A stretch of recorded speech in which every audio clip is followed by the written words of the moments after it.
Halo teman-teman trader investor, selamat datang di channel Cuan-Cuan Saham di analisa teknikal dan bandarmologi harian.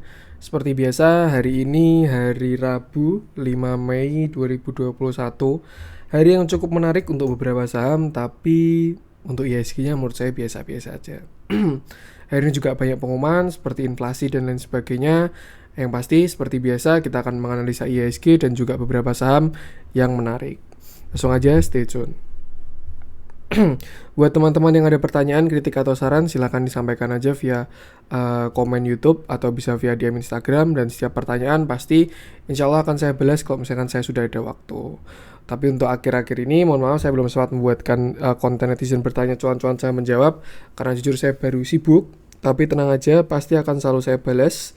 Tinggal nunggu waktunya aja. Dan nanti akan saya jadi satukan, yang pasti semua pertanyaan teman-teman akan saya jawab di situ. Santai aja, dan akan coba saya ringkas biar tidak terlalu panjang seperti kemarin. Support terus channel Cuan-Cuan Saham dengan cara like, comment, share, dan subscribe. Karena support teman-teman itu gratis, tinggal klik-klik aja ya. Bisa klik like, komen lucu-lucu atau tanya-tanya, subscribe, terus juga bisa share ke teman-temannya, ke grup-grup atau buat yang membutuhkan. Seperti itu. Terus juga jangan lupa nyalain notifikasinya karena akan ada konten setiap hari dari Cuan-Cuan Saham yang bisa teman-teman manfaatkan untuk referensi analisa. Seperti itu.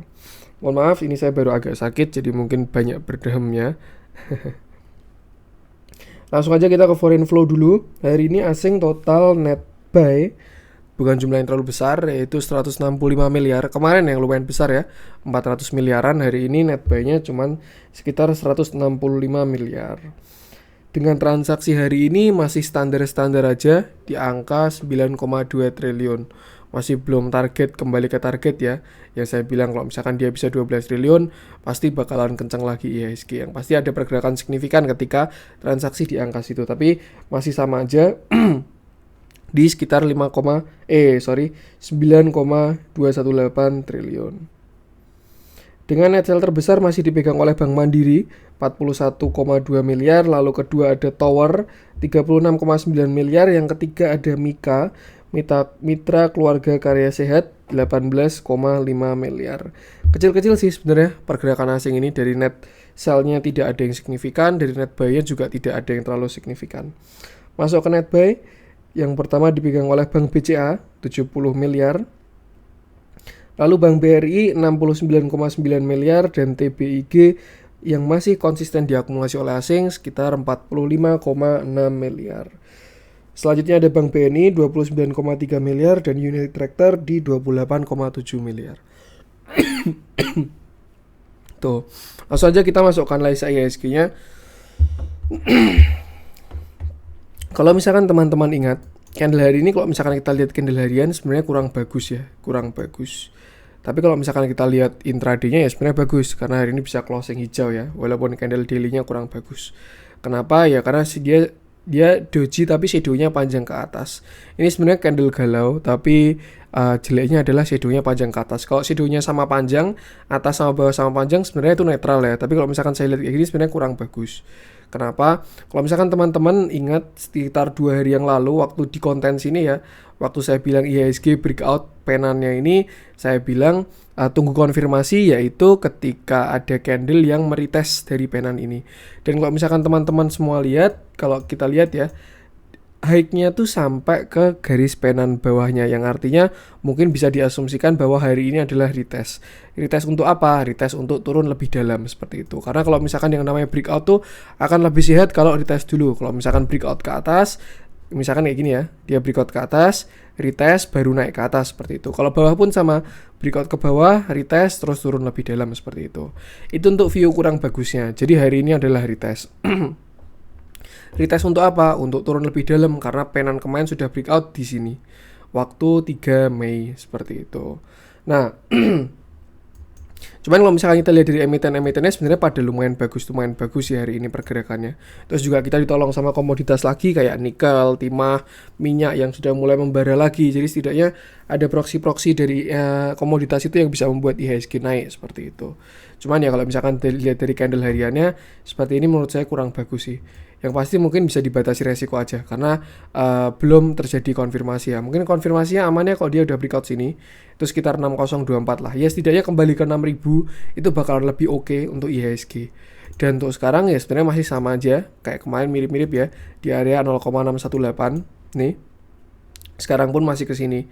Ya semoga aja ini candle bullish ya, melanjutkan yang kemarin, hammer kemarin, hari ini juga bullish, dan besok bisa breakout kembali lagi ke dalam penannya. Harapan saya seperti itu. Karena kalau misalkan kita garis penan bawahnya ini kita revisi ya, kan sebelumnya kan saya nyatuin dari sini sampai sini, ketemunya seperti ini. Kalau misalkan kita sambungin dari sini sampai sini, yang jebolan baru, shadow terbaru, ya sebenarnya kemarin tuh dia masih respect seperti itu. Cuman ya tidak ada yang tahu. Yang pasti menurut saya ini dia di area kritis. Kalau misalkan jebol ya udah wassalam, bakalan turun dalam. Tapi kalau misalkan dia mantul, dia bakal mantul tinggi karena ini adalah bahasanya area murah untuk saat ini. Jadi tinggal kita lihat aja pergerakannya, apakah nanti IHSG bakalan menguat atau melemah. Yang pasti untuk sekarang untuk IHSG-nya lebih baik wait and see, tapi untuk saham-saham beberapa sudah ada yang terlihat menguat seperti itu. Tinggal disesuaikan ke teman-teman, bisa cari saham-saham yang masih bagus. Kalau saham-sahamnya baru jelek ya lebih baik dihindari dulu, cari saham-saham yang sedang bagus. Itu untuk IHSG. Dan sekarang dia bakal bergerak di area 6000 sampai 5986. Itu kan tadi kan Fibonacci 0,618 ya, 5986 itu sampai 6000 adalah resisten psikologis.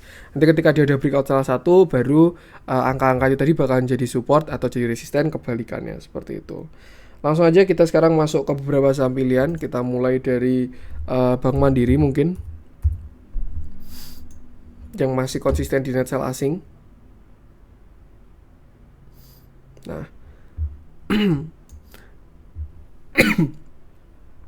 kalau misalkan kita lihat candle daily sebenarnya agak dalam ya. Ini dia opennya di 6150, close-nya di 6050. Tapi kalau misalkan kita lihat dari kemarin ya dia cuma turun 0,82% karena dilihatnya dari closing kemarin seperti itu. Sebenarnya candle kemarin tuh udah lumayan ya, dia twister bottom. Kalau misalkan hari hijau harusnya cakep sih. Cuman ternyata hari ini merah. Tapi kalau misalkan kita lihat dari sisi bagusnya dulu ya. Sisi bagusnya hari ini merahnya adalah, pertama, dia volumenya kecil. Itu pertama. Kedua, dia tidak jebol 6000. Kalau misalkan teman-teman ingat masih untuk Bank Mandiri ini menurut saya toleransi akhirnya di 5950. Kalau 5950 sampai jebol ya lebih baik keluar dulu. Dan sekarang dia berkonsolidasi di area 5950 sampai 6250 seperti itu. Dan yang sebelumnya area 6250 ini adalah area demand, dan karena sudah jebol ya sekarang bakal jadi area supply. Artinya ada PR kalau IHSG kalau Bank Mandiri ini harus bisa nge-breakout 6275. Dan kalau misalkan 6275, kalau menurut saya angka 6625 itu tinggal menunggu waktu aja. Karena itu pasti target selanjutnya setelah nutup gap. Seperti itu. Untuk support bawahnya ada di area 590. Itu untuk view bagusnya. Untuk view jeleknya adalah yang pertama dia di distribusi asing. Saya lihatnya pakai RTI karena stop bid saya belum tidak bisa dibuka. Itu dari kemarin kalau nggak salah Bank Mandiri masih di net sell asing ya. Tapi jumlahnya tidak terlalu besar seperti itu. Ya, yang pasti kalau menurut saya lebih baik kita lihat dari level teknikalnya aja, tinggal dibatasi di mana resiko-resiko kita bisa menerima resikonya. Seperti itu. Kalau misalkan memang dia udah mengatakan untuk keluar ya lebih baik keluar dulu, jangan dipaksakan seperti itu. Itu untuk Bank Mandiri ya. Dia bakal berada di area 5950 sampai 6250. Lanjut kita masuk ke Tower. Yang hari ini di net sell asing juga, tapi dia hijau ya hari ini ya. Karena memang tidak semua saham itu bandarnya asing. Jadi kalau misalkan kita lihat Tower ini ya juga sebenarnya masih sama aja. Dia masih bergerak ke samping, belum ada pergerakan yang signifikan ya. Masih belum naik maupun turun. Dan kemarin kalau misalkan kita lihat, dia ini baru nge-retest yang namanya bullish flag-nya ini. Jadi yang sebelumnya dia ini bullish, lalu di sini dia konsolidasi membuat sebuah flag yang warna biru sama biru ini. Terus akhirnya kemarin dia breakout pada tanggal 22 Februari, lalu ini sedang retest. Dan ya sesuai rumusnya, ketika resisten to breakout dia bakalan jadi support. Seperti itu. Dan saya melihat ada potensi mungkin double bottom ya, yang agak bias sih. Ini bottom 1, ini bottom 2. Dan kalau misalkan dia breakout di 1155, menurut saya bakalan cakep untuk Tower ini. Yang pasti kalau menurut saya batasi resikonya di 1100. Kalau misalkan dia jebol 1100 atau amannya 1080 lah. Kalau misalkan dia sampai jebol 1080, lebih baik keluar dulu. Candle hari ini juga kalau menurut saya tidak terlalu bagus, terus juga diiringi dengan volume yang cukup besar. Artinya candle kurang bagus ini dikonfirmasi ya dengan adanya volume dan juga distribusi dari asing. Cuman kalau perlu diingat ya, kalau menurut saya Tower juga bandarnya bukan asing. Kalau misalkan teman-teman tahu, Tower ini kan grupnya BCA ya, seperti itu ya. Walaupun BCA bandarnya asing, tapi ya itulah, kita lihat dari sisi positif negatifnya aja. Yang terpenting adalah teknikalnya, sampai angka berapa teman-teman bisa menerima toleransi dari floating loss itu. Kalau misalkan sudah tidak bisa, mau cut loss ya cut loss silahkan. Kalau misalkan masih bisa menunggu, bisa ditunggu. Atau kalau misalkan mau average down pun bisa juga, masuknya nyicil bertahap seperti itu. Yang pasti batasi resiko di area 1100, setelah itu di area 1000. Kalau 1000 sampai jebol, lebih baik keluar aja. Untuk yang net sell, mungkin kita langsung masuk ke yang net buy aja. Yang pertama, kita masuk ke BBCA. BBCA juga masih sama, dia belum ada pergerakan yang signifikan ya. Dia masih ada di range area sekitar 32.000 sampai 33.000. Setelah kemarin dia turun, downtrend ya, downtrend jangka pendek sih ini. Dari 12 Januari dia puncaknya, lalu dia turun sampai 13 April, lalu setelah itu tidak membuat low baru. Bahkan dia kemarin bisa membuat yang namanya inverted head and shoulder tapi kecil ya. Ini shoulder kiri, ini headnya, ini shoulder kanan. Dan kalau misalkan kita lihat ya dia memang sudah breakout dan dia tidak kembali lagi ke bawah 32.000 seperti itu. Cuman kalau menurut saya ini belum ada sesuatu yang bisa menarik BBCA dengan kuat. Yang pasti untuk sekarang BBCA ini bakalan konsolidasi di area 32.000 sampai 33.000 sampai dia nge-breakout salah satu. Kalau misalkan dia breakout 32.000, ya dia bisa mencari base selanjutnya itu di sekitar sini mungkin ya 31.000 sampai 30.700. Itu kalau misalkan dia jebol 32.000. Tapi kalau misalkan dia bisa breakout 33.000, menurut saya pertama IHSG bakalan bullish karena BBCA-nya bakal siap mengangkat IHSG lagi. Target kalau dia bisa breakout 33.000, menurut saya bisa ke sini sekitar 33.650. Cukup menarik untuk sekelas BBCA seperti itu. Dan harusnya ya masih bagus juga sih ini. Hari ini juga volume masih kecil, artinya transaksi tidak terlalu besar. Bisa dimanfaatkan kalau mau buy on weakness di area 32.000 karena dia masih dekat-dekat di 32.000 seperti itu. Next kita ke BBRI. BBRI sebenarnya candle-nya kurang bagus, tapi kalau kita lihat di RTI dia hijau ya. Karena dia di atasnya kemarin, di atas closing kemarin, jadi sebenarnya hijau. Dia pun plus ya, kalau teman-teman lihat di sini plus 0,74% karena dia closingnya di atas closing kemarin. Tapi kenapa candlenya merah? Karena dia closingnya di bawah open hari ini seperti itu. Jadi opennya hari ini itu kan di sini ya, opennya di 4110, high-nya 4130, low-nya 4080 dan closing di 4090. Volumenya lumayan sampai ke EMA 20-nya dia ya, tepat berhenti di situ. Dan ada akumulasi asing tidak terlalu besar, 69,9 miliar, hampir 70 miliar lah seperti itu. Dan kalau menurut saya sekarang ini Bank BRI ini masih resikonya sangat rendah di area 4.000 ini.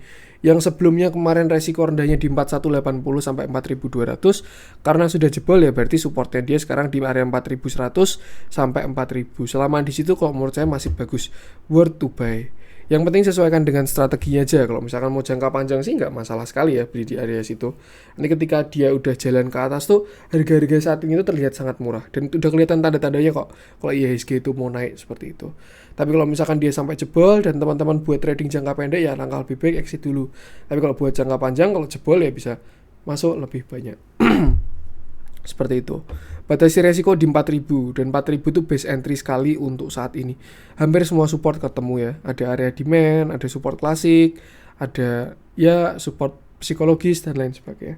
4000 itu pokoknya. Next kita ke BBNI mungkin. Yang dibeli asing juga. Mohon maaf ini saya baru batuk-batuk sama serak ya. BBNI kurang oke sebenarnya kalau misalkan saya lihat dari candlenya. Setelah kemarin candlenya bagus, hari ini tidak terlalu kuat penguatannya seperti itu. Dan kalau misalkan kita lihat juga volumenya pun tidak terlalu besar juga. Tapi yang bagus ya dia diakumulasi asing walaupun jumlahnya kecil, cuma 29 miliar doang ya. Kalau misalkan untuk sekelas Bank BNI ya kalau menurut saya kecil seperti itu. Dan kemarin terakhir dia mantul dari 5550. Ini sebelumnya ada support klasik di sini dia kena, lalu di sini dia juga kena, di sini dia mantul lagi seperti itu. Dan itu kalau nggak salah kemarin juga Fibonacci ya, 5550 itu Fibonacci 0,618. Dan sekarang dia closing di 5650. Kalau misalkan coba kita lihat candle kecil aja biar lebih konfirmasi. Karena nah ini ya.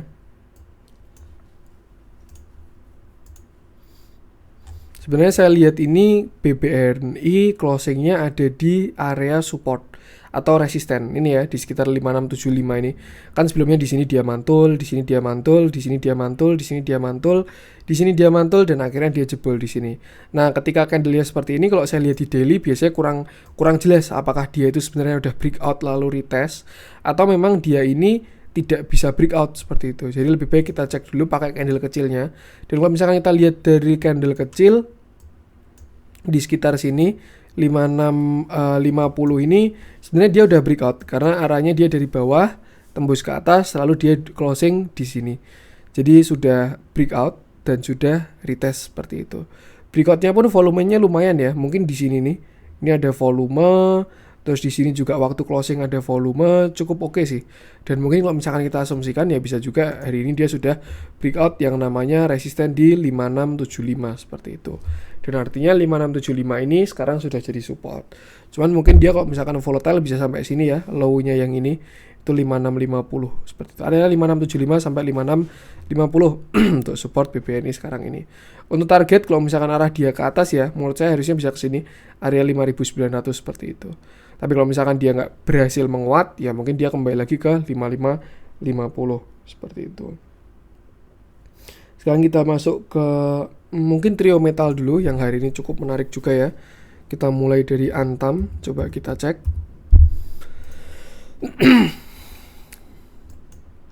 Antam hari ini kayak dikocok-kocok ya dia ya. Maksudnya closing, opening, terus dia turun dulu dengan shadow yang cukup panjang. Tapi surprisingly dia closingnya hijau. Dan candle-nya pun kalau menurut saya bagus ya. Ini Dragonfly Doji atau Hammer. Kalau Hammer enggak sih, bodinya terlalu kecil soalnya. Mungkin ini Dragonfly Doji seperti itu. Dan kalau menurut saya ini masih ada potensi penguatan dari Antam ya. Tinggal kalau misalkan teman-teman lihat konten saya kemarin, tinggal di follow up aja harga nikelnya. Karena kemarin nikel itu kan habis breakout cup and handle ya. Ada target cup handle-nya dulu. Tapi nanti ketika dia retest cup and handle-nya hati-hati, mungkin harga-harga nikel, saham-saham nikel itu bisa melemah juga seperti itu. Dan kalau menurut saya target sih mungkin Antam ini bisa kesini dulu ya. Area 3000 menutup gap yang di atas ini. Seperti itu. Sekarang masih lumayan oke 2600. Dan kalau misalkan mau entry sebenarnya kemarin bagusnya di sini area 2430 ini. Tapi ya sudah mulai jalan ya dia ya ke situ. Kalau misalkan teman-teman pengen entry alangkah lebih baik ketika dia sudah breakout yang namanya 2670. Karena kalau misalkan teman-teman lihat ya low-nya sini 2670, ini juga low-nya 2670. Ini kan di sini kan dia 2670 itu kan neckline-nya double bottom ya. Double top, sorry. Top 1, top 2 di 2670 dan sekarang dia di 2630. Jadi kalau teman-teman pengen entry, kalau menurut saya lebih bagus kalau Antam ini sudah breakout 2670 seperti itu. Dan kalau misalkan dia udah breakout 2670, kalau menurut saya target 3000 itu mungkin ya tinggal menunggu waktu sih. Dengan catatan selama harga nikel tidak aneh-aneh seperti itu. Jadi kalau untuk sekarang alangkah lebih baik kalau masuknya kalau udah di breakout di 2670. Atau kalau misalkan mau buy on weakness bisa di area sekitar 2600 ya. Ini sebelumnya neckline dari cup handle-nya dia 2600 ini. Seperti itu. Jadi kalau masuk di area-area sini kalau menurut saya kurang bagus ya. 2670 sampai 2600 ini lebih baik tunggu sudah breakout dulu aja. Karena udah deket sama resistennya. Tuh, untuk Antam, next kita lanjut ke Inco. Inco ini lebih bagus dari Antam kalau menurut saya. Ini kemarin dia masih menguat, hari ini dia masih tertahan sama resisten psikologisnya 5000. High hari ini dia juga 5000 pas 5000. Volumenya pun lumayan hari ini. Dan dia kepentok di 5000-nya ini. Ini juga sekarang dia udah di resisten, jadi lebih baik tunggu kalau dia udah breakout aja. Kalau dia udah breakout 5000 baru boleh entry. Lebih baik kalau entry-nya seperti itu. Atau kalau misalkan mau buy on weakness bisa tunggu di 4830.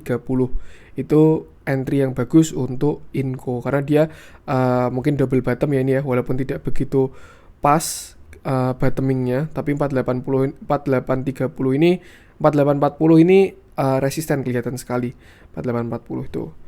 Tinggal disesuaikan aja dengan harga nikel yang sepertinya masih bakal menguat ya, seperti itu.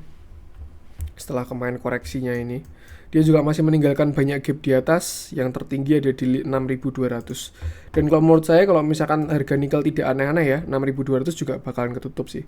Tuh, jadi lebih baik karena sekarang dia udah di resisten, tunggu aja ketika dia udah breakout 5.000 baru masuk di situ. Kalau teman-teman pengen masuk di Inco seperti itu. Yang kemarin beli di harga 4150 waktu saya bahas di sini, ya selamat lah, yang udah cuan 20%-an lebih ini kayaknya, sekitar 20% ya.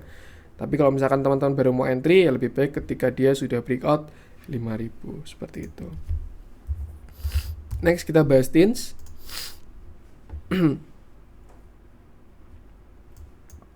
TINS juga dia kayaknya kena resisten ya, candlenya kurang bagus, ada volume juga. Mungkin ini dia kepentok resisten. Ya kemarin saya bilang juga udah deket sama resistennya. Seperti itu.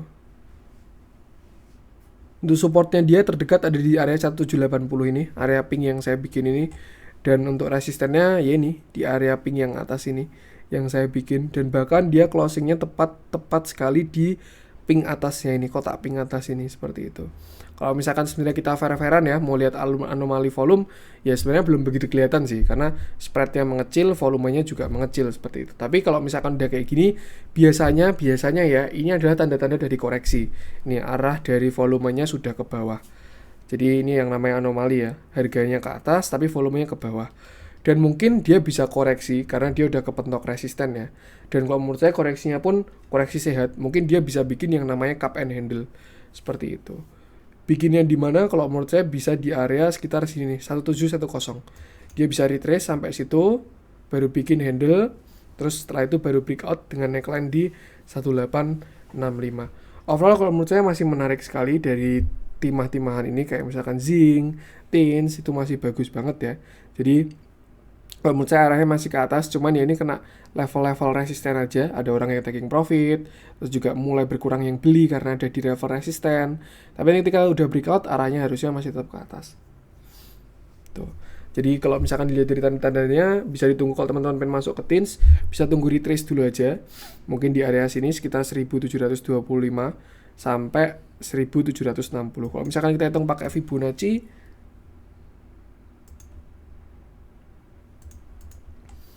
kalau yang sehat sih sebenarnya dia nutup gap ya, tapi kayaknya terlalu dalam kok sampai nutup gap. Jadi mungkin di sini aja 1700 ini harusnya bagus. 1700 sampai 1740 untuk dia membuat handle-nya. Itu kalau menurut saya skenario saya, tapi nggak tahu juga kalau misalkan ternyata besok dia langsung breakout, bisa juga ya. Dan target selanjutnya menurut saya dari sini itu sekitar 2040. Ya mungkin kita bulatkan di 2000 aja ya. Karena itu ada resisten psikologis juga. Seperti itu. Jadi targetin kalau menurut saya di 2000. Dan kalau misalkan dia retrace bisa di area 1700-an. Kalau misalkan 2000 breakout, dia ada potensi mungkin nutup gap juga di area 2300. Masih menarik kalau menurut saya. Temannya zinc juga ada masih menguat sekali ya. Belum terlihat ada pelemahan. Setelah kemarin dia melemah ini di sini. Atau mungkin kalau misalkan dia langsung breakout, bisa juga nggak bikin cup handle, bikinnya namanya pattern rounding bottom ya. Ini dia bikin rounding bottom di sini, kalau breakout seperti itu bakalan cakep. Jadi lebih baik tunggu ketika dia udah breakout. Mungkin breakoutnya bisa di 1900, itu udah aman untuk breakout ya. Kalau dia udah breakout 1900 harusnya lebih oke, seperti itu. Next kita mungkin bahas kertas-kertasan yang hari ini cukup menarik ya. Kita bahas dari Tekim dulu. Hari ini Tekim ini bullish engulfing sih, harusnya bagus sekali ini dari si Tekim ini. Dia pertama sudah tidak membuat low baru setelah kemarin dia bottoming di 13 April di sini ya. Low-nya sama persis kayak waktu di sini, dia kena support klasik, terus juga ini udah di area demand-nya dia yang garis warna pink ini. Terus kemarin di sini dia udah breakout, retest dengan volume kecil dan hasil yang terjadi seperti ini. Ini bullish engulfing kalau menurut saya, setahu saya. Dan harusnya kalau misalkan dia closingnya bisa di-hack aja malah lebih bagus lagi, itu namanya White Marubozu itu nama candlenya seperti itu. Dan itu harusnya sudah candle penguatan sih. Seperti itu. Volumenya pun ada juga dan masih oke, volumenya artinya bisa lebih besar lagi. Seperti itu. Masih menarik sih ini untuk si Tekim ini. Dan kalau kemarin teman-teman berani serok di sini ya 9575, di atas 9250 ini harusnya udah oke banget. Ini hari ini cuannya juga banyak juga ya di candle hari ini, seperti itu. Jadi kalau misalkan teman-teman mau buy on weakness tuh bisa tunggu di level-level yang dia bagus ya, di angka-angka bagusnya dia, nanti tinggal tunggu dia naik aja. Tapi kalau misalkan teman-teman pakai strategi buy on weakness, itu memang butuh kesabaran karena nunggu diangkatnya biasanya agak lama. Tapi resiko itu lebih kecil ketika buy on weakness. Cuman kalau misalkan teman-teman mau yang langsung intraday cuan, itu biasanya pakai strategi buy on breakout. Tapi biasanya resiko lebih besar, apalagi kalau pasarnya baru nggak bagus ya. Kalau pasar baru bagus saja buy on breakout nggak masalah, tapi kalau pasar baru jelek itu resikonya lebih besar, seperti itu. Untuk sekarang Tekim udah kembali di 10.000 juga, yang artinya 10.000 bakal jadi support dia ya. Area 10.000 ini support klasik, 10.000 ini bakal jadi support dia. Bagus kalau menurut saya dilihat dari candle, terus juga dari volumenya ini. Untuk target kalau misalkan dia bisa menguat lagi, menurut saya ada sekitar 11.000, 11.025 ini. Dan kalau masih menguat lagi, ya dia bisa breakout 11.500. Dan kalau misalkan dia bisa breakout 11.500, dia bakal kembali ke area konsolidasinya di sini. Ya, di sini kan kelihatan ada area konsolidasi waktu di sini nih. Nah, kalau misalkan dia bisa kembali di sini, menurut saya menarik sih, apalagi kalau bisa breakout ke atas seperti itu. Itu untuk Tekim. Yang pasti batasi resiko dan punya level-level untuk resikonya dia. Next kita ke kakaknya, yang hari ini menguat juga. Cuman saya perhatikan ya, kalau misalkan Tekim sama INKP menguat tuh memang menguatnya pasti lebih besar si Tekim ya. Karena memang kalau misalkan dari market cap, kalau Tekim itu 32 triliun, kalau INKP, sebentar saya ceknya. Untuk si Tekim tadi juga ada akumulasi dari asing. Saya lihatnya pakai RTI, karena untuk Stockbit-nya baru tidak bisa saya buka. Nah, INKP 52 triliun, Tekim 32 triliun. Yang artinya ya lebih mudah mengangkat 32 triliun daripada 52 triliun. Makanya kenapa saya menyebut INKP ini kakaknya, sedangkan si Tekim ini adiknya, berdasarkan dari market cap-nya. Untuk INKP juga cukup solid candlenya. Dia mantul dari kemarin bottomingnya 2 hari yang lalu, beda sama Tekim ya. Kalau Tekim udah agak lama, INKP bottomingnya baru 3 Mei kemarin itu. Dan hari ini candlenya pun lumayan bagus, ada shadow di atas, kelihatan sekali dia udah kena sama resistennya. Resistennya ini pas yang saya garis ini, kotak konsolidasinya ini ya, yang garis atas. Sebelumnya kan di sini dia resisten, di sini jadi juga resisten, di sini dia resisten, di sini dia jadi support, dan akhirnya dia kena ke sini. Tuh. Kalau teman-teman pengen masuk ke Tekim lagi, INKP kalau misalkan masih pengen masuk, lebih baik kalau menurut saya tunggu dia udah breakout 10.000 dulu. Itu bakal lebih bagus karena 10.000 bakalan jadi support dia.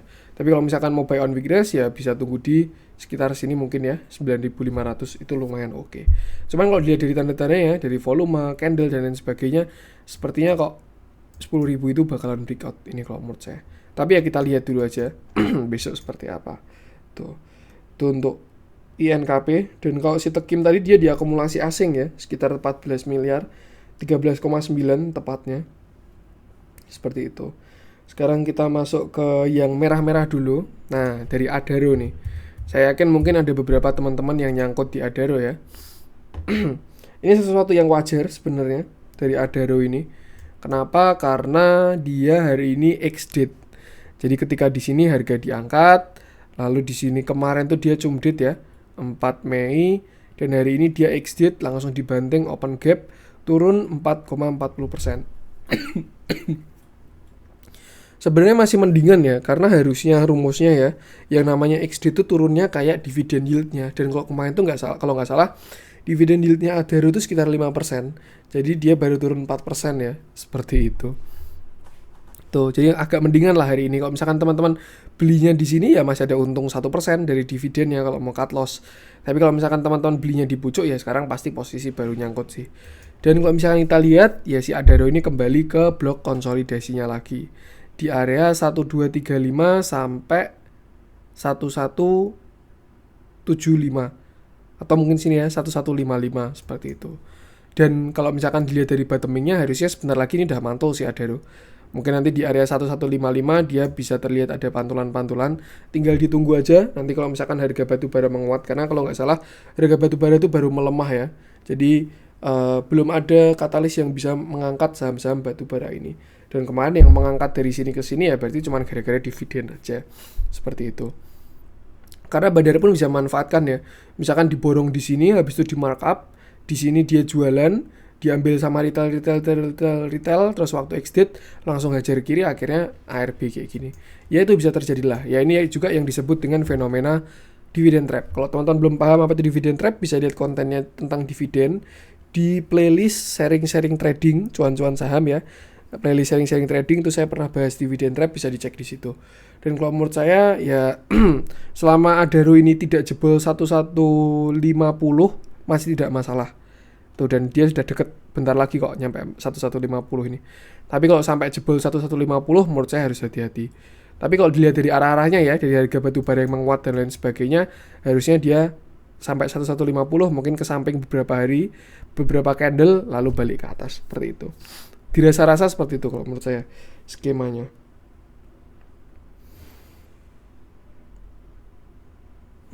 Kita masuk ke yang hijau-hijau aja. Kita mulai dari apa ya? BBKP mungkin yang kemarin saya bahas juga.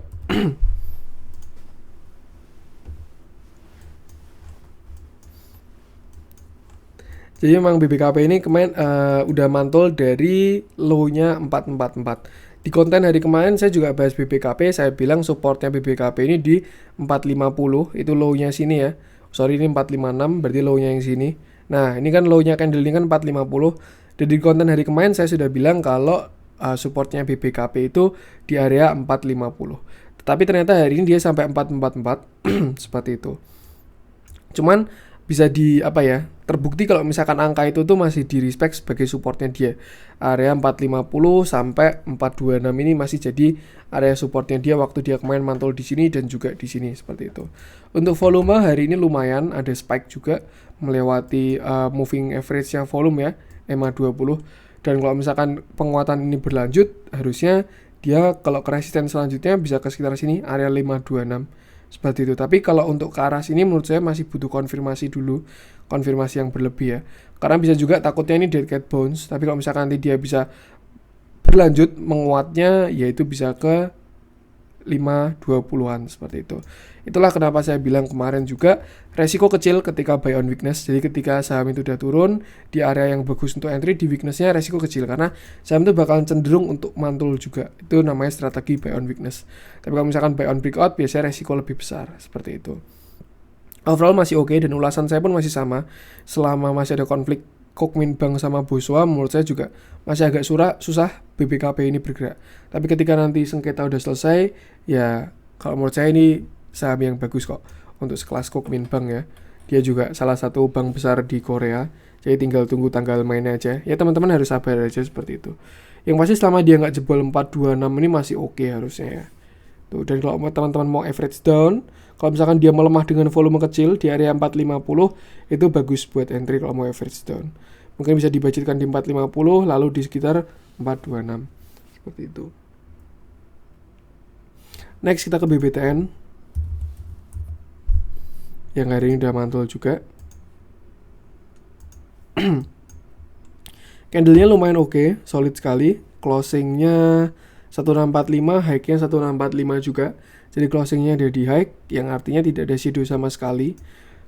Marubozu mungkin, volume juga ada. Lalu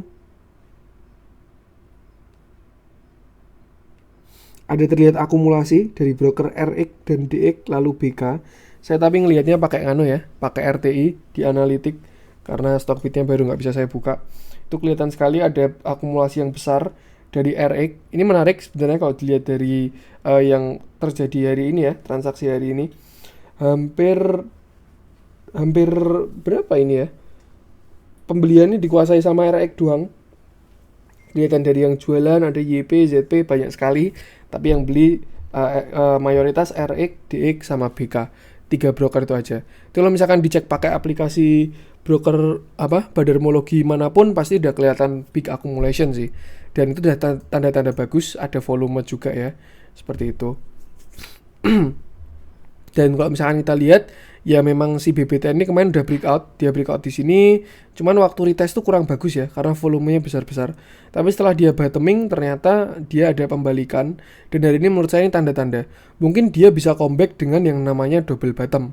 Ini bottom, ini setelah dia downtrend, ini ada bottom 1 dan ini adalah calon bottom 2. Yang artinya kalau memang skenario itu berjalan, neckline-nya ada di area 1700 seperti itu. Jadi kalau udah di sekarang ini lebih baik tunggu kalau dia udah breakout 1700 saja. Karena udah deket ya, sekarang dia ada 1645. Lebih baik tunggu breakout 1700 baru kalau teman-teman mau entry itu bakalan bagus sekali. Setidaknya target double bottom-nya dia kalau misalkan benar-benar bisa terbentuk double bottom ya, itu bisa sekitar ke mungkin ke sini nih. Area 1840 kalau dia bisa bikin double bottom seperti itu. Tapi kalau misalkan dia toleransi mungkin kalau menurut saya di area 1500 sih. Selama dia nggak jebol 1500 masih tidak masalah. Jadi 1500 untuk resistennya di 1700 dan kalau bisa breakout 1700 harusnya cakep sekali. Itu untuk BBTN. Next kita ke agro.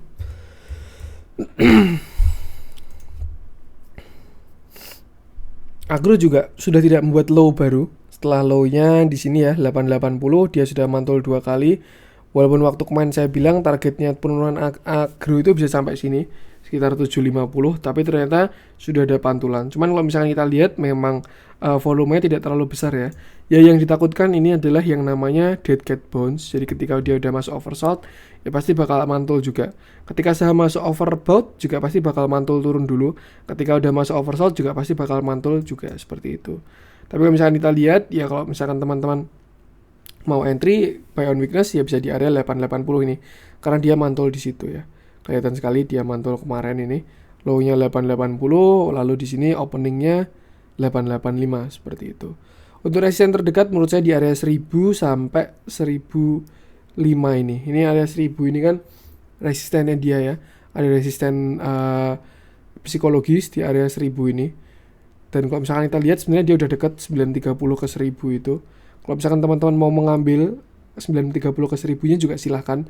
Yang pasti batasi resiko aja, punya stop loss karena kalau menurut saya ini bergeraknya masih belum ada konfirmasi ya, belum jelas mau ke atas atau ke bawah seperti itu.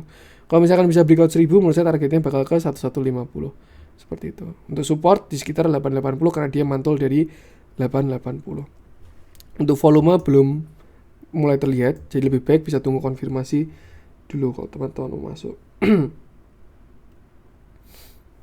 Lalu terakhir kita bahas Pegas yang sebenarnya kita sudah bahas kemarin ya, tapi kita lanjutkan juga. Sebenarnya masih mirip-mirip juga untuk Pegas ini ya. Setelah kemarin dia yang namanya bikin gap di sini dan gapnya masih belum ditutup. Ini kalau misalkan kita lihat ada arah ke atas, cuman takutnya ini adalah rising wedge. Dan kalau misalkan teman-teman itu tahu rising wedge ini adalah continuation tapi ke bawah, bearish continuation.